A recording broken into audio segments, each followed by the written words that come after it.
પછી આગળની જીવનની યાત્રા શરૂ કરવાની છે।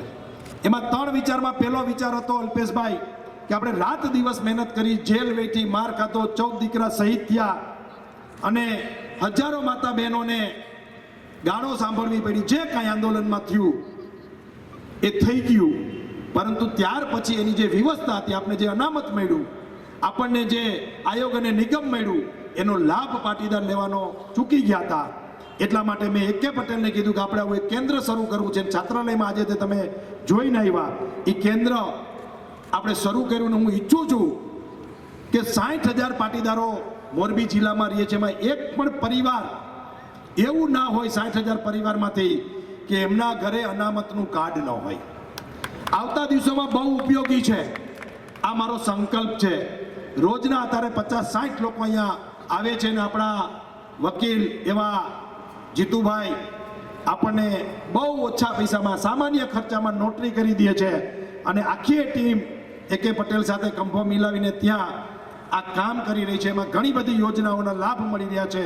તો મારી ઈચ્છા છે કે આવું એક જનસેવા કેન્દ્ર શરૂ થાય ને, એ શરૂ થઈ ગયું। હવે એમાં એક જ ઈચ્છા છે કે આપણા બધા જ અનામતનો લાભ લેતા થાય। જેનું બાળક KGમાં ભણે છે, ત્યાંથી લઈ અને કોલેજ કરે છે, એવા તમામ પરિવારો અનામતનો દાખલો કઢાવી લ્યો, જેથી કરીને આવતા દિવસોમાં આપણે ખૂબ સારી રીતે શિક્ષણમાં, નોકરીમાં અને બીજા બધા વિષયોમાં આપણે પાછું પડવાનું ન થાય। એનો એક સામાન્ય દાખલો દઈ દો, હમણાં 10,000 પોલીસ કોન્સ્ટેબલોની ભરતી થઈ। એમાં અનામતના જે ક્રાઇટેરિયા હતા, જ્યારે અનામત નહોતું આપણે મળતું ત્યારે એ પ્રકારની જો નોકરી મળે તો બહુ ઓછા પાટીદારોને નોકરી મળતી હતી, પરંતુ EWSના કારણે 2270 છોકરાઓને કોન્સ્ટેબલની વધારાની ભરતીમાં નોકરી મળી। એટલે એમાં 2000 છોકરા પટેલ પોલીસ બન્યા। આપણે રોજ વાતો કરીએ કે આપણે પોલીસમાં જરૂર છે, પણ એ કેવી રીતે જરૂર પૂરી થાય? તો એ આ રીતે પૂરી થાય। મિત્રો એ આપણી એક મનોકામના મારા સંગઠનનેથી પૂરી થઈ। બીજી ઈચ્છા કે મોરબી જિલ્લાનો એક પણ પાટીદારનો દીકરો પૈસા વાકે શિક્ષણ મૂકી દેવું પડે એવું બનવું ન જોઈએ। એક પણ પરિવાર એવો ન હોય કે જેમને ભણવું છે એના દીકરાને દીકરીને પણ પૈસા નથી।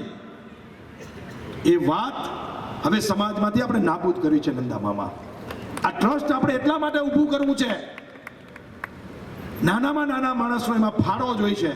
આપણે ત્યાં એક પરંપરા હતી કે કોઈ ગુજરી જાય અથવા તો કોઈ બીમાર હોય, આપણે જોવા જાય તો એના ઓશિકા નીચે 5-10 રૂપિયા મૂકતા હતા। એનો સહયોગ હતો દવાખાનાનો। એમ આજે મારે જરૂર નથી, મારો દીકરો પહેલા બીજા 5મામાં ભણે છે, પણ કાલ મારે જરૂર પડે તો જો મેં આ યોગદાન આપ્યું છે આ ટ્રસ્ટની અંદર, તો આવતા દિવસોમાં મારા દીકરાને પણ આનું યોગદાનનો લાભ લેવાનો મોકો મળશે। એટલે મારી તમને વિનંતી છે કે ટીપે ટીપે સરોવર બંધાય, એમ કાંકરે કાંકરે પાર બંધાય। એવી રીતે તમે બધા જ આવતા દિવસોમાં QR કોડ અને ખાતા નંબર આવે, તમારી યથાશક્તિ પ્રમાણે એમાં તમે દાન આપજો, જેથી કરીને પાટીદારનો દીકરો, અમારી જે ઈચ્છા છે કે પૈસા વાગે એને ભણતર ન છોડવું પડે, એ આપણે એક સંકલ્પ કરવો છે। અને એના સિવાયનો સંકલ્પ ત્રીજો, એક પાટીદાર મંડળી બનાવી છે। આગળ જતા બેંક બને એવી અપેક્ષા રાખીએ, ઈચ્છા રાખીએ, પણ આ મંડળીમાં મારી પાસે એવા કેટલાય કેસ આવ્યા છે AK પટેલ સાહેબ, 700થી વધુ વ્યાજખોરીના આપણી પાસે કેસ આવ્યા। એમાં 80% કેસમાં શરૂઆત 25-50,000, લાખ, 2 લાખ, 5 લાખથી થઈ છે, અને પછી એની 50-50 વીઘા જમીન વહી ગઈ છે। અહીંયા કેટલાય બેઠા છે, હું જોઉં છું, પરંતુ આપણે એના નામ જાહેરમાં લેતા નથી। આપણે પ્રોમિસ આપીએ છીએ કે તમે અમારી પાસે તમારી સમસ્યા કોઈ પણ લઈને આવો, તમારું નામ જાહેરમાં ડિક્લેર નહીં કરીએ। એટલે 50,000, લાખ, 2 લાખ, 5 લાખની જરૂરિયાત ઊભી થઈને વ્યાજખોરીના ચુંગાલમાં ફસાઈ જાય અને પછી એની 50 વીઘા જમીન વહી જાય છે, તો એ ન બને આવતા દિવસોમાં, એ પણ આપણી ફરજ છે। એટલે આ માટે આપણે એક મંડળી ઊભી કરવી છે। ઉદ્યોગપતિઓને કહેવું છે કે તમે દાન ખૂબ આપો છો, આ મંડળીમાં તમે ફિક્સ ડિપોઝિટ તરીકે પૈસા મૂકો અને એની અંદર તમને 1/2%, 1/4% વ્યાજ પણ મંડળી આપશે અને તમને તમારા પૈસા પણ પરત આપશે। ઘણીવાર એવું બને છે ખૂબ સારું હોય તો 50 લાખનું દાન કરી દીધું હોય, પછી આર્થિક સ્થિતિ ધમધામાં બગડે તો એ પૈસા પાછા નથી લેવાતા, દાન કરી દીધું છે। પણ આ મંડળી એવી હશે, મનોજભાઈ એરવાડિયા, કે એ મંડળીની અંદર તમારું ઇન્વેસ્ટમેન્ટ એ વ્યાજ સહિત આવતા વર્ષોમાં તમને પરત મળશે અને સમાજની ખૂબ સારી સેવા થશે. અત્યારે ઘણાને દીકરીના લગ્ન કરવા હોય, ફી ભરવી હોય, નાનું મોટું વાહન લેવું, નાનો મોટો ધંધો કરવો હોય, તો એવી કોઈ વ્યવસ્થા નથી વ્યાજખોરી સિવાય કે અહીંયા જઈને જ એને 5 લાખ મળે, 50,000 મળે કે 15 લાખ, જે કંઈ એની જરૂરિયાત છે મળે.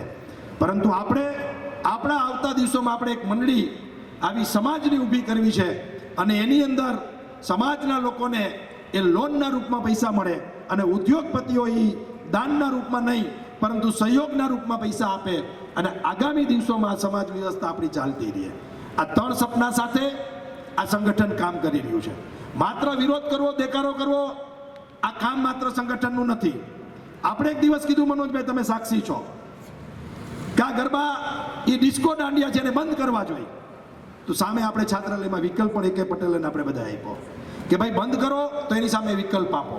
એ માત્ર મને કહે છે કે પટેલોએ વ્યાજે લેવા ન જવા જોઈએ ને, એ વાત સાચી પણ છે, પણ સામે અમે સવાલ પણ કરીએ છીએ મનોજભાઈ કે તું વ્યાજે જેને આપે છે એની ભાઈ ઉઘરાણી કર ને, તું ઘરે જઈને શું કામ દાદાગીરી કરે ભાઈ?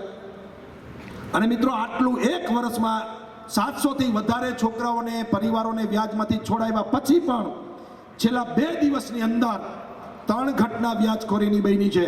એમાં એક છોકરાના પગ ભાંગી નાખવામાં આવ્યા છે, એક જણાએ દવા પીવી પડી છે અને એકને ધાક ધમકીઓ ઘરે જઈને આપે છે.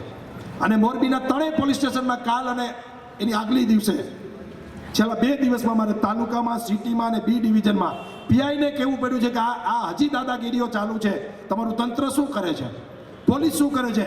અને જેની ઉપર 5-5, 7-7 કેસ છે, આવા લોકો હજી દાદાગીરી કરે છે. એટલે મારે ખાસ પાટીદારોને કહેવું છે કે આ સંગઠન ટકાવવું પડશે, સંગઠન ચલાવવું પડશે અને સંગઠનને તમારે મજબૂતી આપવી પડશે. હું એક દાખલો આપું કે સોસાયટીના નાકે કચરો પડ્યો હોય, ઢગલા બધા થઈ ગયા હોય, એકવાર સમાજ વિચારે, સોસાયટીવાળા વિચારે તો ટ્રેક્ટર, લોડર અને મજૂરો લાવી જાત મહેનત કરીને કચરો બહાર ફેંકી શકે. પરંતુ સાથે સાથે એ પણ ચિંતાનો વિષય છે કે ફરીથી કચરો ત્યાં ન થાય. આપણે કરીએ છીએ શું કે જ્યારે વિષય આવે ત્યારે જાગીએ છીએ, પરિસ્થિતિ ખરાબ થાય ત્યારે આપણે દોડતા થઈએ છીએ, પણ આવી પરિસ્થિતિનું નિર્માણ ફરીથી ન થાય એવું ક્યારેય વિચારતા નથી. આ શિક્ષકો ખૂબ અહીંયા બેઠા છે, એને ખબર છે કે પ્રથમ નંબર લેવો બહુ સહેલો છે, પરંતુ પ્રથમ નંબર ઉપર ટકી રહેવું એથી પણ અઘરું છે. એમાં વ્યાજખોરી, દાદાગીરી, લુખાગીરી, રોમિયોગીરી, કબજાખોરી, આ બધું એકવાર તો આપણે હુપડું મારી દીધું છે 80%, અને જે 20% બાકી છે એ બધાના સહયોગથી આપણે મારી દેશું. એ બહુ મોટી વાત નથી, પણ ફરીથી આ સમાજ આ ચુંગાલમાં ફસાય નહીં, ફરીથી આ રોમિયાઓ માથું ઉચકે નહીં, ફરીથી આવા લુખાગીરી કરતા લોકો સમાજને કંદડે નહીં. એનું પણ ધ્યાન રાખવા માટે આ સંગઠન જોશે અને એના સાથ અને સહકાર આપવા માટે તમારે જ્યાં બોલાવી ત્યાં તમારે આવવું પડશે મિત્રો. નહીં તો શક્ય જ નથી, નહીં તો શક્ય જ નથી. મિત્રો, હું વારે વારે કહેતો રહું છું કે માનો કે એકાદો મહિનો મોરબીમાં ક્રાઇમ ન બને તો શું પોલીસ સ્ટેશનને તાળું મારી દેવાય? કે ભાઈ હવે કાંઈ માથાકૂટ નથી, બંધ કરી દો ને ક્યાં કેસ આવે છે? એવું ના હોય. આપણે ઘટના બને પછી એક્શનનું રિએક્શન આપતો સમાજ છે, પરંતુ આપણે આવી કોઈ ઘટના જ ન બને એટલા માટે જાગૃત અવસ્થામાં યુવાનોની ટીમ સાથે આપણે રહેવાનું છે. મિત્રો, મારી 1-2 સમાજ પાસે અપેક્ષા છે, મારી કલ્પના છે કે આ સમાજમાં ડરપોકપણું ખૂબ છે, એને આપણે આબરૂનું નામ આપીશું. ખરેખર આપણે ડરીએ છીએ. આપણો જીનેટિકલ ગુણ ગુલામીનો હતો અને હજી ગુલામીનો ગુણ આપણે માથે લઈને ફરીએ છીએ. મિત્રો, ડરપોકપણું સમાજમાંથી દૂર કરવું પડશે અને એના માટે આવતા દિવસોમાં સોસાયટીના આગેવાનોએ, પ્રમુખોએ ફરજિયાત પોલીસ સ્ટેશન અને જેલની મુલાકાત દીકરી દીકરાઓને, આગેવાનોને અને પરિવારોને લઈને જવાનું રહેશે. પોલીસ સ્ટેશને આવો ખમતી ધર 4